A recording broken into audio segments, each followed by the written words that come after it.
মুসলিম হয়ে করলি না তুই কোরআন আমল, যে কোরআনে পার করিবে কঠিন হাসর।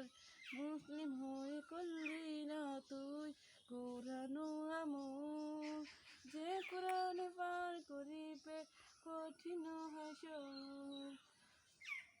কোরআন হবে সঙ্গের সাথী, কোরআন হবে নূরের বাতি, কোরআন হবে সঙ্গের সাথী, কোরআন হবে নূরের বাতি।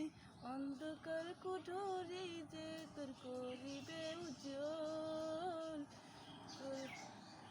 মুসলিম হয়ে করলি না তুই কোরআন আমল, যে কোরআনে পার করিবে কঠিন হাসর। মুসলিম হয়ে করলি না তুই কোরআন আমল।